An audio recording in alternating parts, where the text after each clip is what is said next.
Հայաստանը երրորդ տեղում է Ադրբեջանից եւ Թուրքիայից հետո Եվրախորհրդում։ Որ ոլորտում զարմացած կհացնեն շատերը՝ տնտեսական, գուցե սոցիալական, կրթության, ոչ, քրեական հետապնդման ենթարկվող լրագրողների թվով։ Եվրոպայի խորհրդի լրագրողների անվտանգության հարթակը ահազանգել է Հայաստանում լրագրողների կալանավորման մասին եւ պահանջել պարզաբանումներ։ Լուրը տարածվեց օրեր առաջ եւ հաց առաջ բերեց։ Միթե գործերն այսքան վատ են։ Երբ որ ասում ենք, որ Հայաստանը գնում է դեպի ավտորիտար կառավարման համակարգ, ասում են, այդ դեպքում դուք ինչպես եք խոսում։ Մասնագետների կարծիքով Հայաստանը խոսքի ազատության նկատմամբ իշխող ուժերի վերաբերմունքի տեսանկյունից սկսում են նմանվել Թուրքիային, որը մի կողմից ներկայանում է որպես դասական ժողովրդավարություն, մյուս կողմից ներսում կիրառում մամուլի ակնհայտ սահմանափակումներ։ Ձևականորեն թույլ է տրվում խոսքի ազատություն, բայց մինչև այն պահը, երբ որ այդ խոսքի ազատությունը իշխանության համար կստեղծի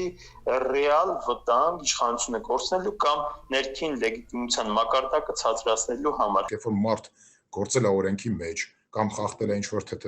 թեթև բառ, որի համար այդպիսի ազատազրկում չպետք է սպառնար, իրեն տանում շոկային տեղափոխում ես բանտային միջավայր, բարձր դրանից մեկը երկու անգամ կմտածի, արդյոք դու գործով զբաղվի թե չէ։ Փորձագետների կարծիքով իշխանությունները մի կողմից ապա քրեականացրել են վիրավորանքի եւ զրպարտանքի համապատասխան հոդվածը, մյուս կողմից դրա փոխարեն կիրառում են խուլիգանության հոդվածը մեդիայի ներկայացուցիչներին թիրախավորելու համար։ Բնականաբար, խոսքն այն ներկայացուցիչների մասին է, որոնք խանգարում են նույն այդ ուժերին։ Տխրարչակ երկու հոդվածները չէ ատելության խոսքի, բռնության հրապարակային կոչերը, ատելություն հրահրելը, ինչպես է եղել, որ անցած տարվա սա, բայց չեմ կարծում, որ վիճակագրական փոփոխություն լինի։ 95% դեպքերում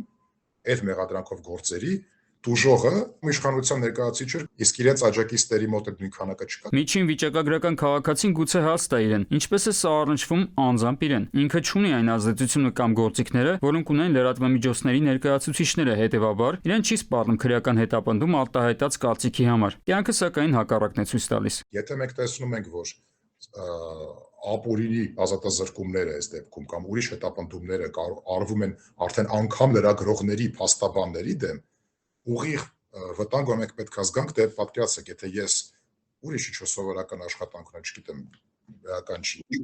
Եթե անգամ այդ մասնագետների, որոնք ավելի մեծ պաշտպանություն պիտի օրենքով ունենային, անգամ եթե իրենց է հասել ձեռքերը, իրենց կարող են ազատազրկել առանց օրենքի հիմքի, օրենքը շրջանցելով, բայց ինչ կարող են անել ինձ հետ, եթե ուզեն։ Այստեղ գուցե կարծիքներ լինեն, որ Հայաստանում մեդիա ներկայացուցչի կամ լրագրողի իդենտիֆիկացիայի խնդիր էլ կա, այսինքն յուրաքանչյուր ոք չպետք է կարողանա հրապարակային արտահայտել ինչ մտքին փչի։ Միանշանակ այդպես է, բայց այդ կանոնը կիրառել է նաև բարձր կաբինետներում գտնվողների համար։ Եթե դու լսել ես 100 հազարավորներին, ուրեմն պատասխանատու ես արտահայտածդ յուրաքանչյուր բառի համար։ Արմեն Աթալյան, ժամը լրատվական։